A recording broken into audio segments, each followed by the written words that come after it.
kitchens are very hierarchical, but in a way very egalitarian, because someone can start as a dishwasher and work their way up to being, at the top of that if they just work really hard and have the aptitude for it. Helena del Pesco has staged at Chez Panisse, cooked in a Michelin-starred restaurant in Spain, and created performance art in the Bay Area. But now she's brought her travel, food, and art experiences to Baltimore in the form of Larder, a mostly local restaurant in Old Goucher. If you haven't been, the space is really cool and the food is fantastic. In this episode, we discuss her approach to cooking and her new life in the ever-evolving and ever-improving Baltimore food scene. I was getting really into fermentation, and in that time, I had some spare time. I was like wondering about this guy, Sandor Katz, who had written a fermentation book, if he was teaching or talking anywhere in the area, and he was giving a workshop in Baltimore, which, I had actually never been to Baltimore before. So I made my first trip down for that workshop. And then I literally went up to hand Megan my money, and she was like, "Did you go to MCAD?" which is the art school I went to in Minneapolis. And I was like, what's going on here? I just came to Baltimore for the first time, and this person knows me somehow. So yeah, turns out we went to the same art school. Oh my gosh. And we had a lot of friends in common. And I when I went to visit her shop, I was just so impressed. Like, I thought it was going to be a more kind of scrappy operation, but she had such a really good product, and just seemed like people were really excited about what they were doing, which kind of gave me a sense of like, okay, like if this business can be supported in Baltimore, probably the kind of things that I want to do would be as well. So it was like that spark of like, let's learn more about Baltimore. There you go. So yeah, I ended up coming down a couple days a week from Elkton to work at Hex. And then we traveled some more. And then when I came back, we bought a house, and I worked for Hex for a while, like more regularly after that. Are you originally from San Francisco? I lived there for 12 years, oh, okay. But I grew up in moving around a bit between Minnesota, Wisconsin, and Tennessee. Wow. So I don't think I've been to any of those states. Oh, really? No. Yeah. I was born in Wisconsin, and then my family moved to Tennessee when I was pretty young, and then Minneapolis, and then back to Wisconsin. So how did you end up in San Francisco? San Francisco. So I met my husband in Minneapolis. He was running a gallery there. I had just finished art school. And so we met through mutual friends, and he wanted to go to grad school, and he got into the California College of the Arts. So we moved there for him to go to school originally, and then just, fell in love with that place and had great opportunities there. Lived in San Francisco, Oakland, and then San Francisco again. But then, kind of hit this point that I think a lot of people do living there, where it's like hard to imagine a long-term future because it's so expensive, and friends of ours were getting evicted from their my gosh houses. Yeah, it wasn't just like we were hearing about evictions secondhand. It was like multiple people we knew were being evicted for not being able to make rent. No, because one of them was like the executive director of one of the oldest nonprofits in San Francisco. It was just that people who own properties were realizing that like their the value of their properties were so high that they could sell them for a lot of money or like redevelop them into condos.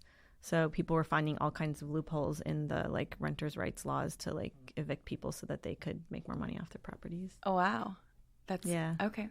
I love San Francisco, but I do not think it's a sustainable place to live. I mean, it's... No, I think even for people in the tech industry, everyone's like, oh, the tech industry ruined San Francisco. And, that may have some truth to it. But it's also, I think even for people working in the tech industry, it's a really hard place to afford living long term. And a lot of people move there to like put in a few years with a big company with a big name and then move on.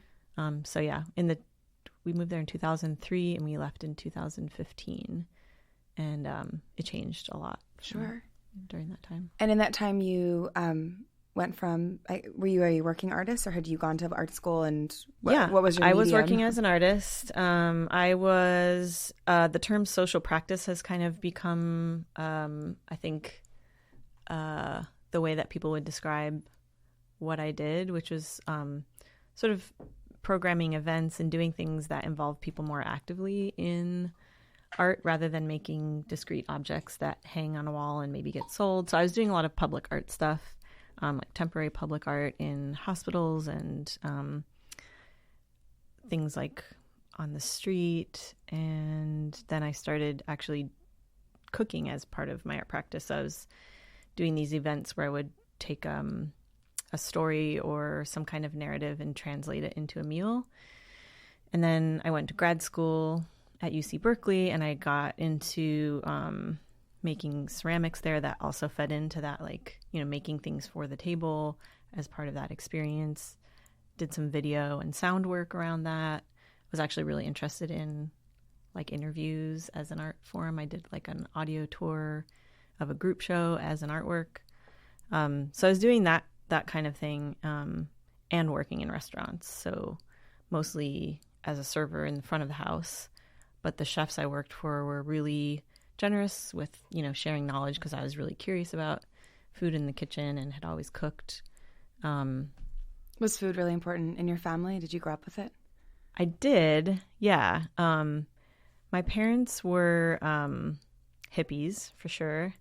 Like when we moved to Tennessee, it was to live on a commune. Oh, cool. And it was a vegan commune. So food was like central to the kind of core philosophy of the people living there. They really believed that like not eating meat was the way to end world hunger, that soy was like a protein that was more sustainable. I mean, they were onto something, I think. Yeah, I don't know. I think there's a lot of arguments for and against, and maybe we get into that a little bit. Sure, yeah, but... I'm a omnivore. Yeah, just me so too. You know, yeah. But yeah, so my mom cooked everything from scratch at home, but not necessarily because it was her passion. She loved cooking from like a, you know, what we think of today as like a foodie gastronome kind of perspective, but more like she wanted us to eat healthy.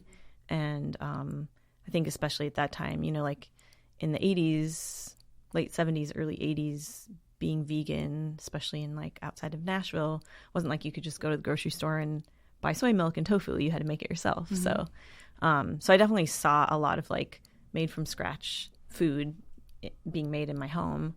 But my mom was like very practical about it. Mm. So I think actually when I met my husband, Joseph, he was the one who kind of convinced me that like food and wine were like this pleasure experience, and that was also valuable. Mm-hmm. And then moving to San Francisco was really what kind of exploded my view of food, and working in these restaurants that were working with farmers and everything really fresh, and just sort of like, you know, growing up in the Midwest, like there's a little bit more limited kind of selection of things to get exposed to, I guess. So sure.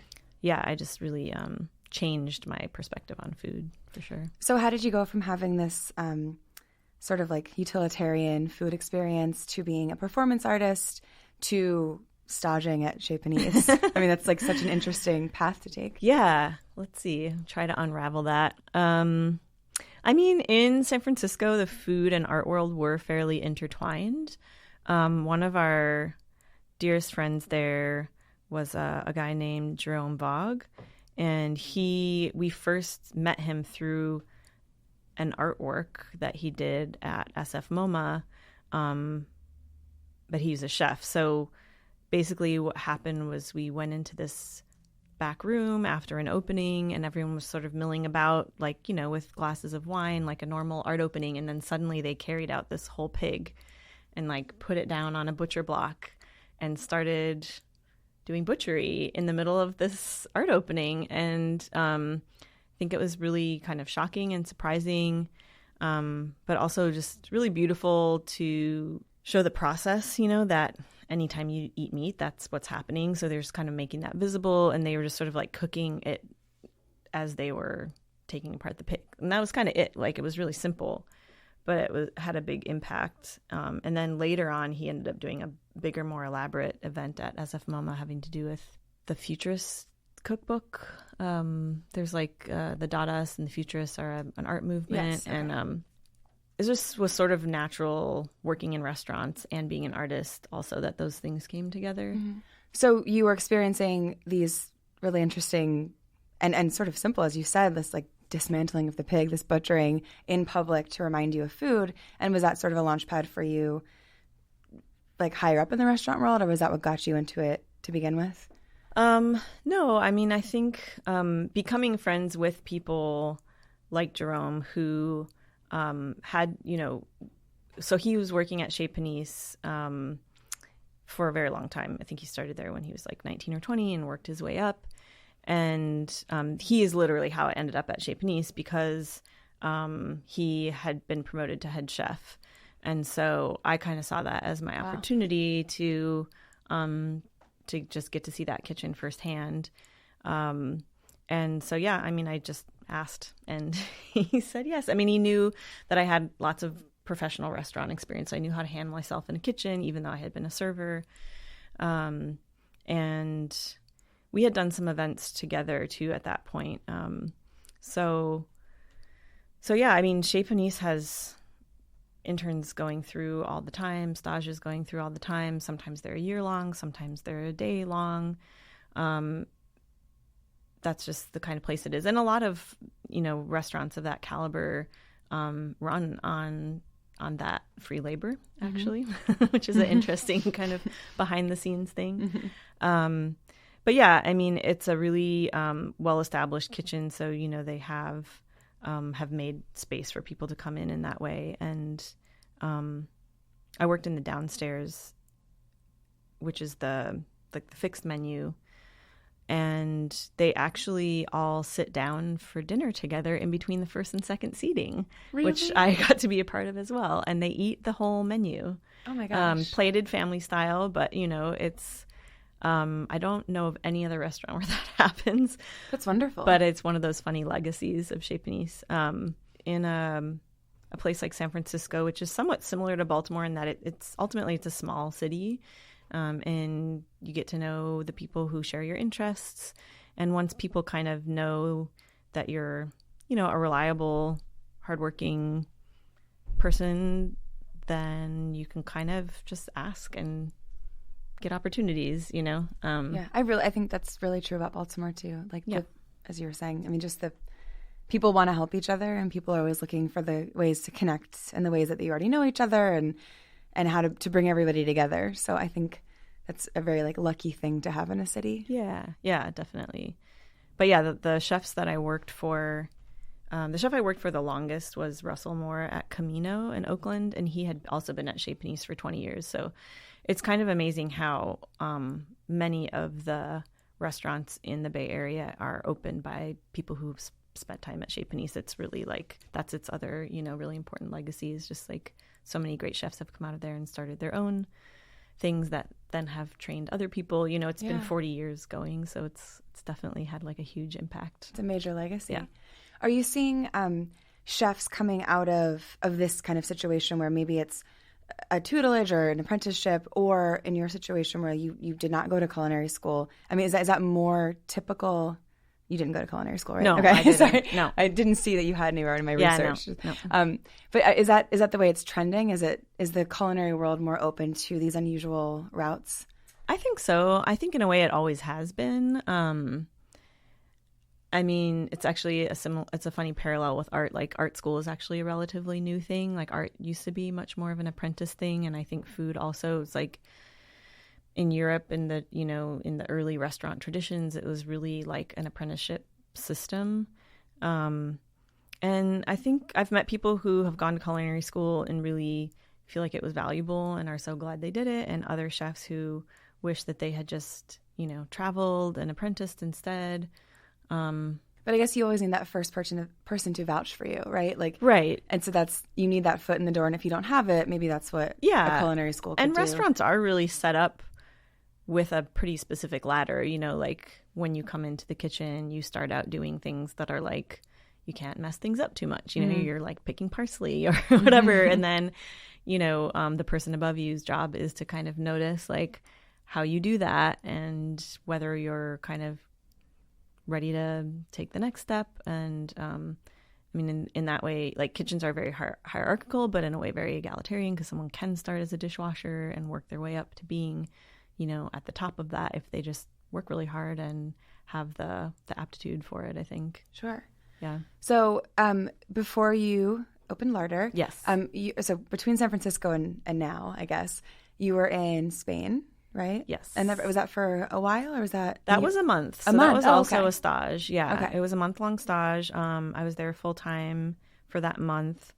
at Arzak, and that was also like actually a connection through an artist friend who knew the sister of the owner of the restaurant. And I basically had just told him that I wanted to spend the second half of this year traveling. The first half was doing artist residencies, and the second half I really wanted to be like in professional kitchens. And he was like, I know this place in San Sebastian that maybe you'd be interested in. Let me a couple Michelin let stars. me just reach out to them. I was not looking to be anywhere that prestigious. Like, honestly, I just wanted, I think what I wrote to him was like, someone who's like, makes really good food, but isn't like a tyrant to work for, like someone who's going to be like a good mentor. And so then when he made that connection for me, I was pretty intimidated and walked into this kitchen that's, everyone's wearing the tall white paper hats. And like, San Francisco, even the top restaurants like have a sort of informality to them in a way. And Europe is much more formal. And it was basically me and like 30 19-year-olds who'd just gotten out of culinary school, a couple other like more seasoned chefs and owners of other places. But again, I was just surprised like how friendly everyone was actually. And I think just the fact that I showed them right away that I was like, I knew how to, it's almost, I feel like one of the most important things in a kitchen is knowing how to move in a kitchen. And as a former waiter, yeah, I can tell you there's going a kind to the of kitchens, like there's a way that people choreography. like communicate just through subtle body language. That's so important in kitchens because you don't have the time to like say all the things you need to say. You need people to like move out of the way because they just see you shifting your weight a little bit. So I think things like that are noticed in kitchens, and once you kind of show people that you're able to hold your own, then they just want more bodies in there working because it's a lot of work. So yeah, and that restaurant was so different from Chez Panisse. In fact, like you could almost put them on opposite ends of a spectrum in terms of Chez Panisse being all about like the raw ingredient and not messing with it too much and just sort of really showcasing like what's in season. And not that Arzak didn't care about the quality of ingredients. They definitely did, but they're doing a lot more manipulation. So like one of my jobs was to put on a chainmail glove and shave a potato on a meat slicer as thin as humanly possible, like paper thin. And every single one had to be the same and super like precise. And then those thin sheets of potato got stamped with like a leaf, like a maple leaf shape cookie cutter. Sure. And then they got like separated into 3 different piles, and like some got dyed in beet juice and some got dyed in turmeric and some went in a dehydrator and some got fried. And that To was what like end? one element on one dish. But what did they? It was just like a. It was like, it's very garnish? theatrical food. Okay, so okay. it's like, okay, it's fall. Actually, we were there in February.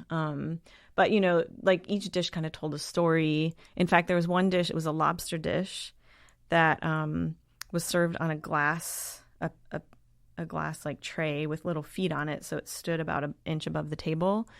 And it had like this purple sweet potato that had been kind of stenciled in a honeycomb shape, and then bee pollen. It was like this beautiful thing on its own, but then they put it down in front of you and then they slide a tablet under it that's playing a video Oh my God. of like waves crashing and volcanoes erupting.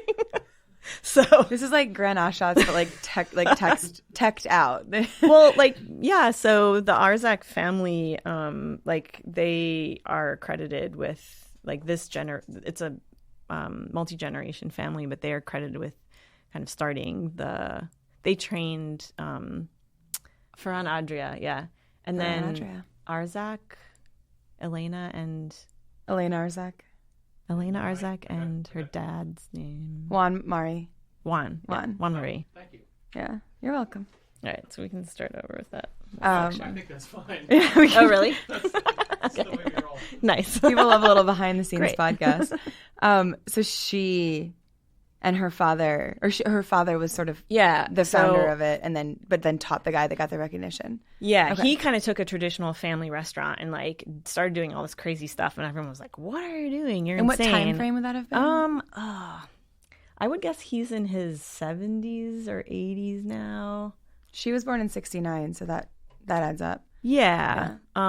Their family restaurant was like a place people came for big celebrations, and it was very traditional, like traditional Basque cuisine. And then when he took it over, he started slowly changing it. And one of the things I remember him telling me that was like really stuck in my mind was that nobody in those days, nobody wanted to see the chef. Like a chef was like a dirty servant class person. Well, it's like a kitchen's here, like tucked away, in an old home. Like the kitchen's not central to the home. Yeah. But so he was doing all this experimentation. He wanted to know what people thought about it. So he's going out into the dining room and asking people like what they thought of the food. And people were just like appalled. Like, what are you doing out here in the dining room?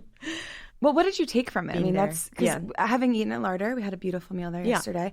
I mean, I think your food is like presented beautifully, but I don't know that you took that theater with you. No, I would say that I am a decidedly untheatrical person, and that ultimately, like, I'm glad places like that exist because it's a really fun experience. It's entertainment, and the food tasted great too. Like I did at the end of it sit down. My husband and I sat down and had the meal because I was kind of like, okay, this is all really beautiful and like awe-inspiring, but like, does it taste good? Is it satisfying? Do you feel like satisfied when you eat the meal? And it was like, and the wine and the service was perfect, but just seeing that it took like 10 people literally to make one dish, and that obviously only works in a certain economy. Right. And I think it's pretty grueling to try to make an experience like that happen every single night. Rather than spectacular, I'm going for like really good and nourishing, and like that's why I like having lunch be our main thing because it's the everyday food, not the special occasion food.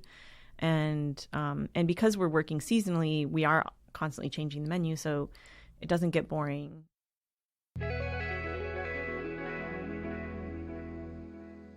When you first came here and you were in Elkton and then you were looking at Baltimore to make your mark, was it hard to break into the local farmer world or the local fisherman? I mean, did you have to sort of earn your keep, or were they really excited to have a new voice? Somewhere in between those two things. I do think like when I contacted people, they were happy to meet with me. When I told them like, I want you to grow this, this, and this, they were kind of like, yeah, okay, we'll see. Back off, lady. Because, I mean, totally understandably, it's a commitment for them to plan out a crop. And I think there are probably instances where people have started out thinking they wanted to do farm to table and then realized it was too hard, or it was maybe just a marketing gimmick and they didn't really follow through with it. So I do think that farmers get burned sometimes by people who make big promises or commitments and then don't follow through with them.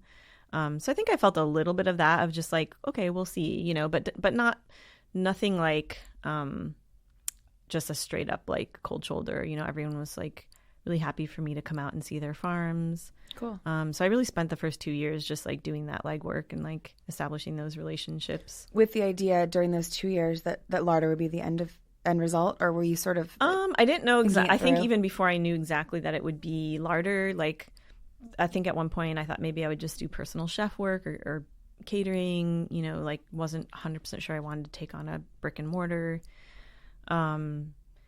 So it was even just like coming to a new region and wanting to understand what eating seasonally means here. Because, when I lived in the Midwest, obviously the seasons there are even more extreme, but I wasn't as kind of tuned in to the idea of eating seasonally. I really learned how to eat and cook that way in San Francisco, but it's easy there because was it not that way in Tennessee?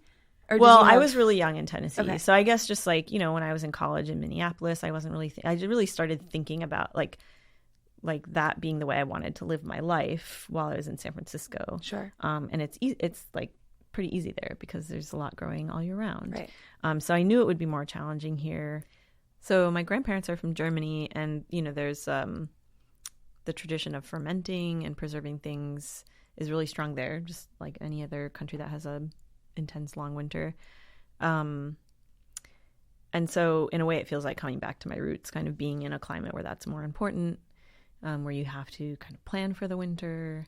And it does force you to be a little more creative too when, come January, February, when farmers start to run out of like storage crops. It's like, okay, there's no more carrots, there's no more beets, It's just there's cold. no more radishes, there's just onions, potatoes, and Chicken noodle soup with no carrots. yeah, mushrooms all year round. So it is a like, even like as an artist, I liked things like printmaking and photography because they had these sort of limitations of this is what this medium can do. What can you do within that? And I feel like that with like cooking seasonally too, you're constantly given like a different challenge. Like, this is what's available. What can you make from that? How did you meet Lane? Because Right. and my understanding of this is that Larder is part of Fad & Sonnet, or it's not part of Fad & Sonnet? Yeah, I mean, we're all sharing a property, but Okay. we're individual businesses. Gotcha. But we share things like we share the courtyard, which is the outdoor space. We collaborate in a lot of different ways. We make food for the wine bar, and we make some of the pastries for Sophomore Coffee. Right. And then they're a separate entity as And well. they're a separate Okay. entity as well. Okay. Yeah. So Lane really was like the curator of the space. She had known about this property for a long time and had been kind of working toward opening her business in it, and then found out that there's actually more space available than she wanted to use. So I think, she kind of envisioned us being three businesses that would sort of complement each other in some way. And Chris Fulton, who owns Sophomore Coffee, had worked for her at Clavel for a very long time as a server and a manager, but she knew that he had this really strong background in coffee, and he'd kind of thought about opening his own business. So she invited us to kind of walk through the space. And I mean, for me to like, with the hesitation of a brick and mortar, the idea of like being instantly kind of in community with other people rather than just being an island and trying to like attract people to your island. Yeah. So that was like a huge draw for us to be in that space. Sure. Yeah. And who did your branding? My husband. Oh, he did? Okay, Yeah. it's lovely. My husband was a graphic designer before he became a curator. And I'm sorry, what does he curate? He is a contemporary art curator. He Very works for a foundation based in Paris and San Francisco. So he's still working for the foundation he worked for when we lived in San Francisco, just sort of from a distance, and travels. And Does he work with, is it museum based, or is it more sometimes, gallery? yeah, like he's collaborating with a curator at a museum in Philadelphia right now. And so oftentimes he does collaborate with people on shows that end up in museums. And then they have a gallery in San Francisco and a gallery in Paris. But he does a lot of like working directly with artists on like commissioned projects, as well as like, recommending purchases and things like that. So your careers have complemented each other in that you've been able to travel quite a bit. And Yeah. I mean, that's wonderful. Yeah. To be able to see the world together and keep working and growing. Totally. Yeah. Yeah. We've been married for 15 years. And I think as two people with like, not super conventional jobs, like who are always kind of like having to figure out what the next step is, it is kind of amazing that we've been able to just like keep our paths parallel without too much difficulty. Does he like Baltimore? He does. Yeah. Yeah. We both really fell in love with it. I think just it reminds me actually of like what Oakland was like 10 years ago, when we were first there, just in some of its like grittiness and the sort of Wild West, like anything's possible sense. It's sort of like there's two sides of the coin of like dysfunction that obviously like needs to be addressed and it's like really serious problems for people. But then the other side of that is like the cracks in the sidewalk create room for things to grow. And like in San Francisco, everything What a just lovely felt, metaphor. yeah. I mean, everything just really felt so like polished and the amount of money you need to have to do anything in San Francisco is just so unattainable for most people. Do you think San Francisco, and I don't mean for you to disparage a city that was Yeah, I home know. to you for Yeah. so long, and I do love it. But do you think that San Francisco is like at risk of getting boring because like there isn't the room for somebody to come in and make their place? Yeah, think that's I a mean, people were, possibility? that's like all anybody talked about the last Oh, 5 really? years that we were Okay. living there. It's just like Okay. that, that looming thing. But, and there's always going to be people who find a way to like, keep going with whatever their like scrappy project is. Mm-hmm. But it's definitely harder and harder. And we know a lot of people who've left because of that. Tell them to come here. Yeah, no, I mean, and I think like that, I do feel like there's some anxiety in Baltimore about things changing and gentrification and what does that mean. And I think it's a hard conversation to have because capitalism just sort of, when housing is a supply and demand commodity, like gentrification is sort of a thing that's going to happen, and so yeah. I do think like all of us as business owners, like we're interested in kind of having conversations about this of like what are ways that we can be a part of the good things that are happening in the city and in the neighborhood, and also like be sensitive to like how our presence might change things in ways that are uncomfortable for some people. And I mean, how have you worked through those issues? I mean, honestly, like being 3 months in, like we're just trying to like You're so pay new. people's paychecks and keep all the bills paid and stuff.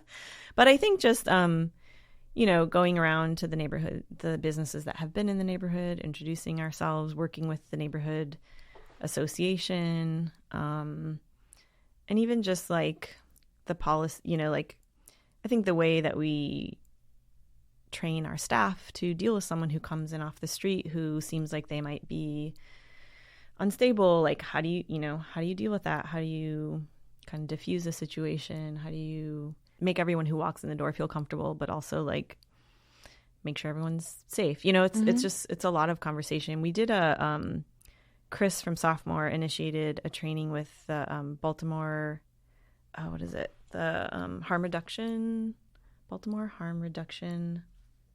I don't know if it's Alliance or Services. Okay. Baltimore Harm Reduction Coalition, perhaps. Okay. Anyway, they're great. And they did a naloxone training with us. Oh, wow.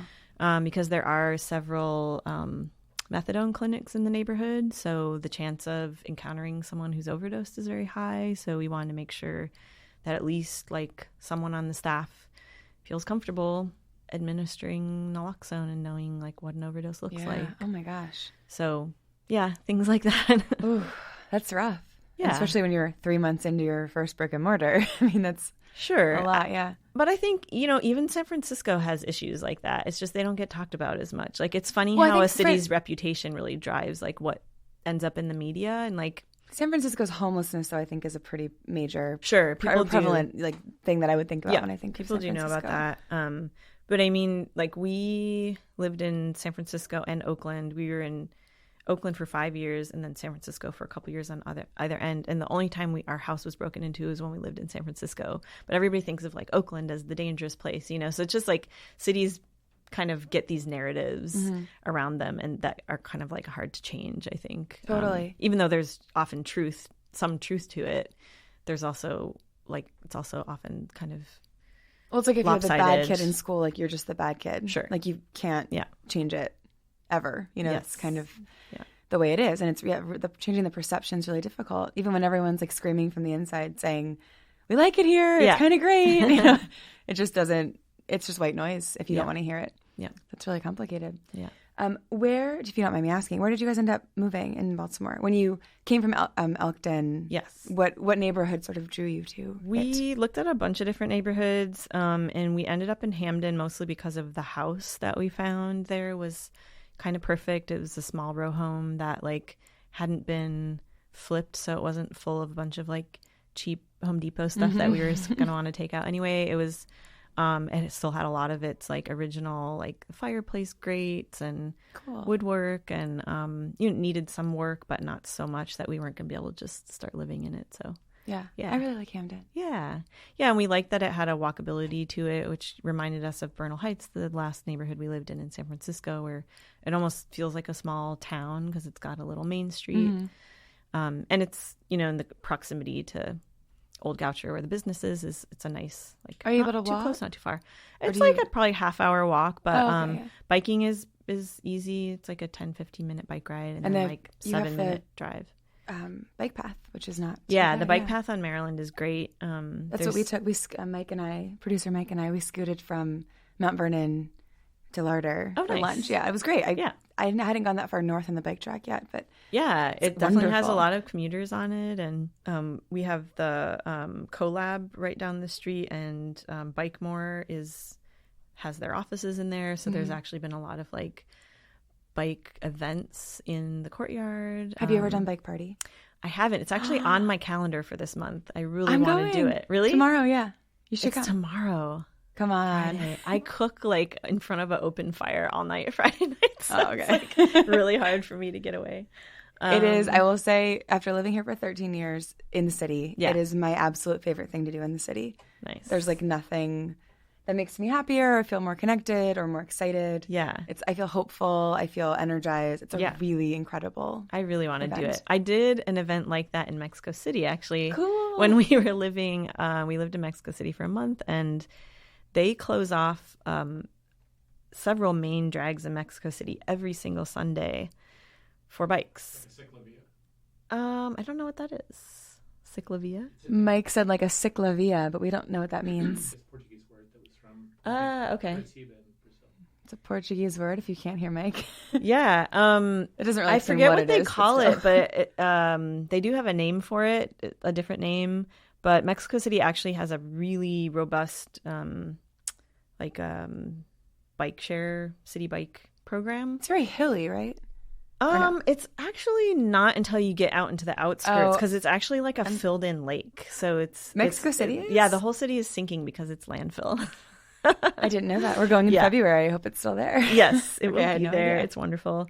But yeah, I mean, you can imagine the scale of Mexico City, just like a sea of people on bicycles going down Ramblas, just like this huge like main drag through the city. And I had that same feeling of just like, oh my God, human beings are great.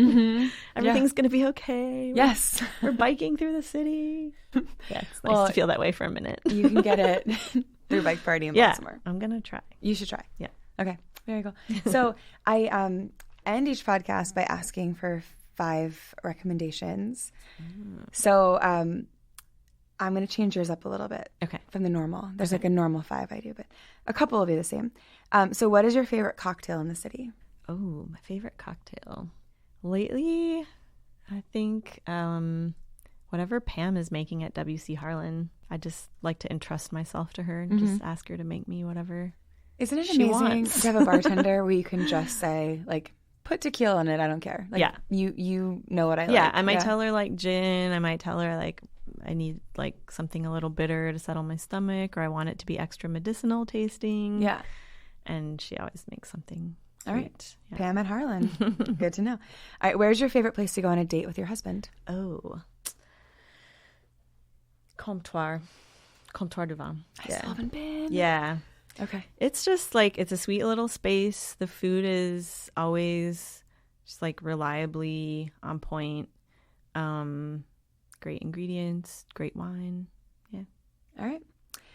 What is your favorite local produce? What is the thing that is like grown beautifully here? Right. Man, there's a lot of things. You can have more than one. I mean, the first thing that popped in my mind was the fish pepper. And I didn't even know that grew in Maryland. Yeah, it's something it's a pepper I had never heard of before I came here, and I always get excited when I find new things. How do you cook with it?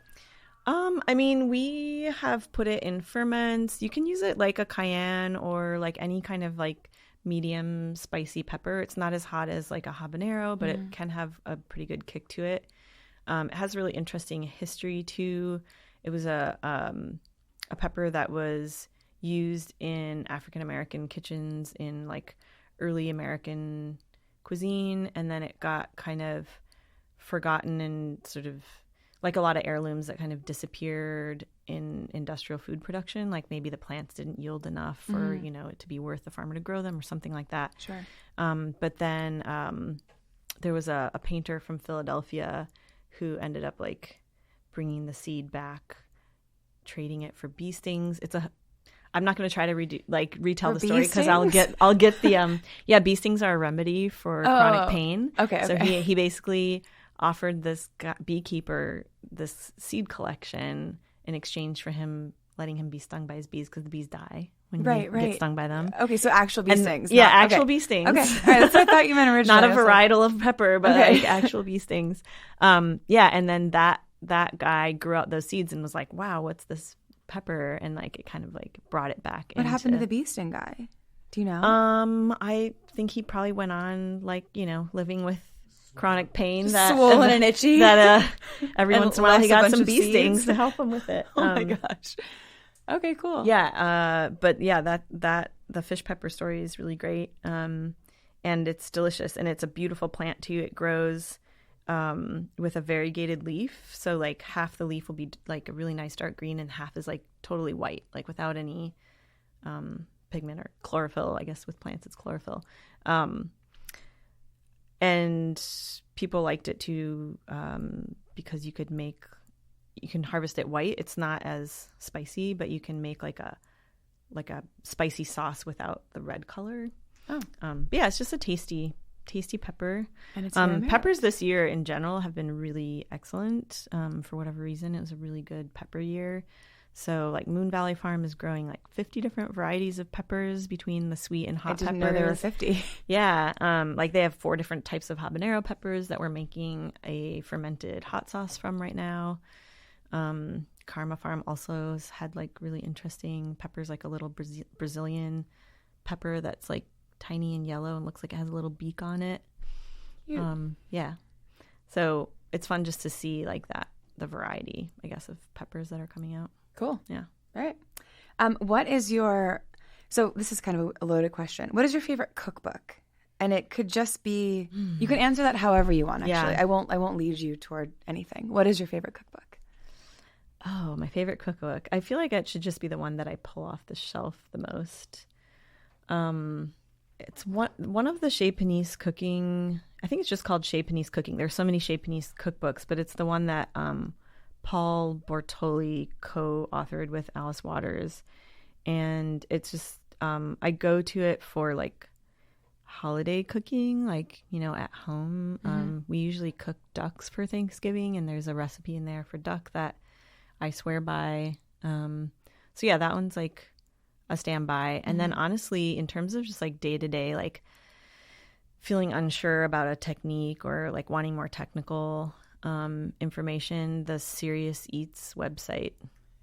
It's not technically a paper, like a physical cookbook. No, it counts. But I pop on there. Just Googling things on the internet is not always a reliable way to figure out, because there's so much misinformation, or just recipes sometimes are terrible. Like they're just there for show. No one actually tested them or didn't test them well.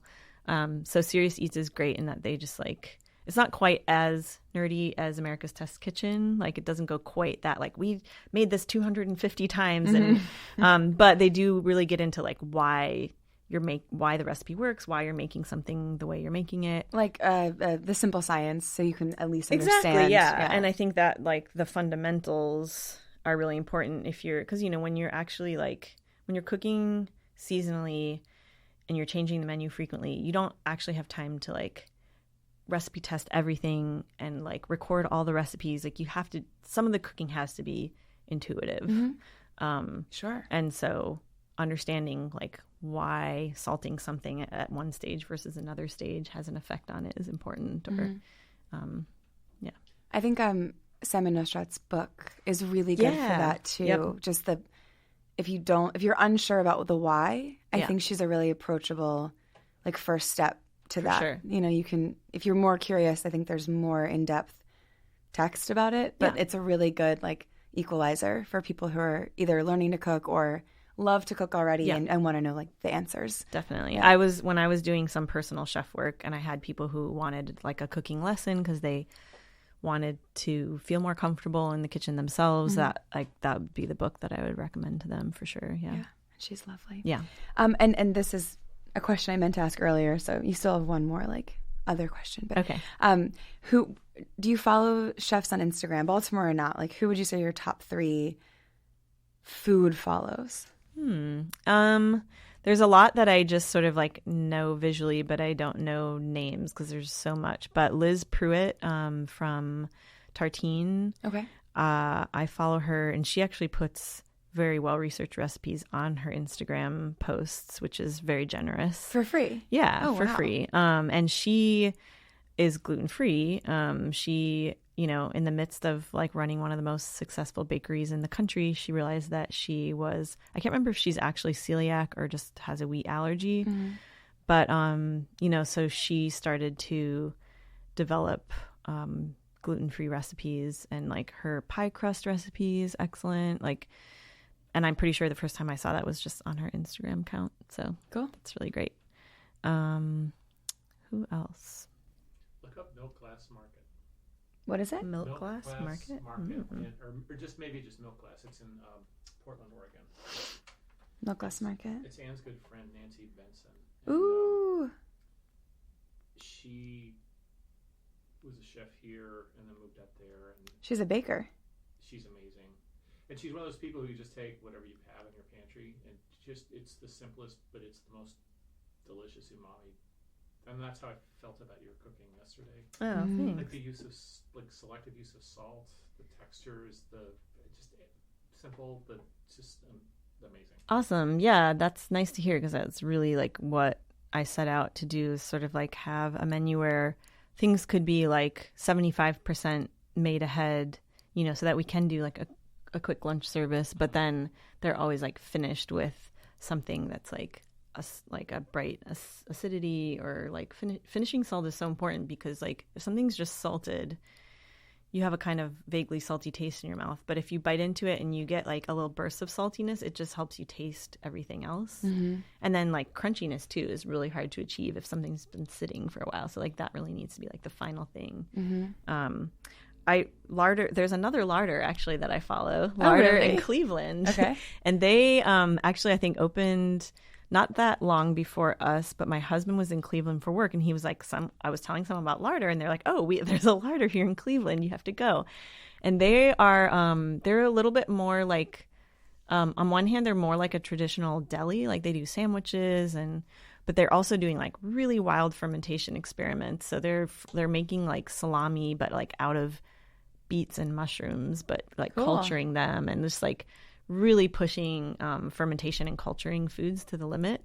So honestly, like if like money wasn't an issue and I could just like close the restaurant for a couple of days and take the whole staff on a field trip, I would take them there. Mm-hmm. Just because it seems really exciting what they're doing. It's your sister city. Yeah, exactly. Our sister restaurant. And we have had some exchanges about like, oh, we have to sometime have like a Larder convening. You can meet in Pittsburgh. It's in the middle, right? Yeah, totally.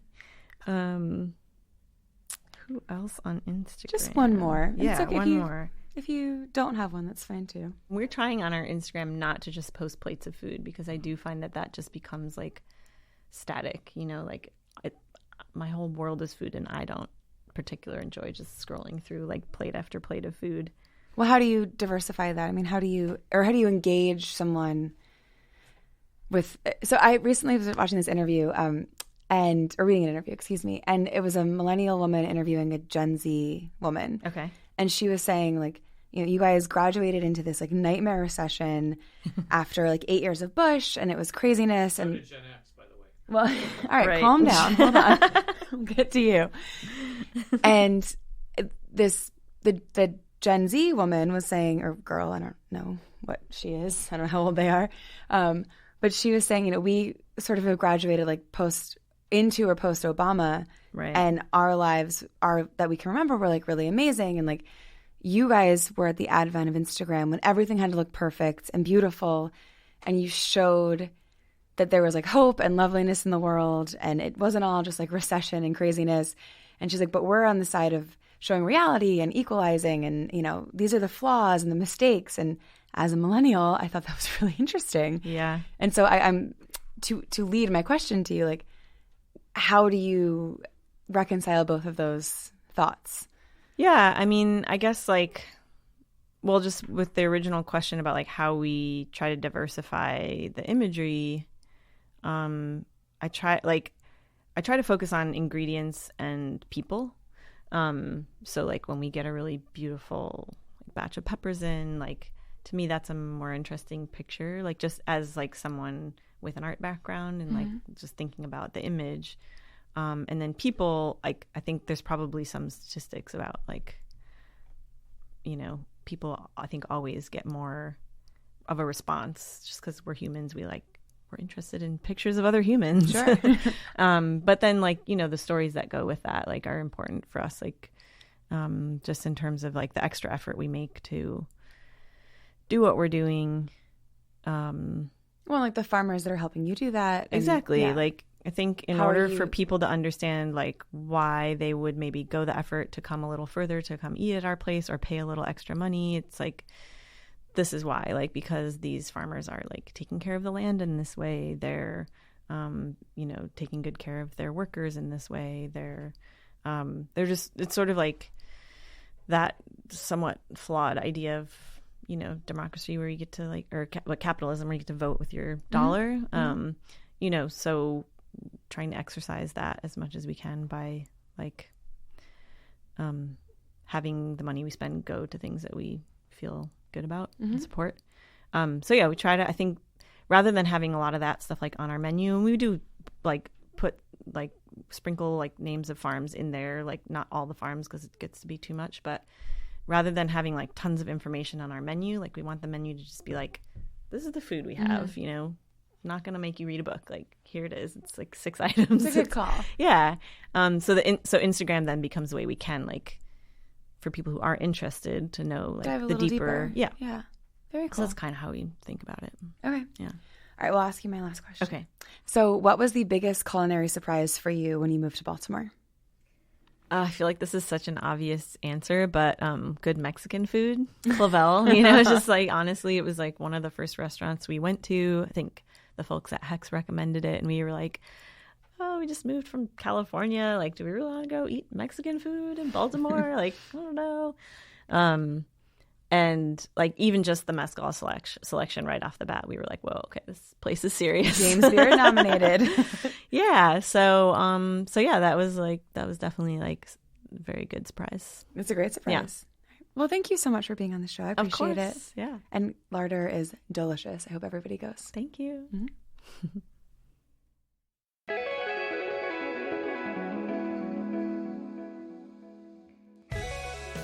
Thank you so much for being on the show, Helena.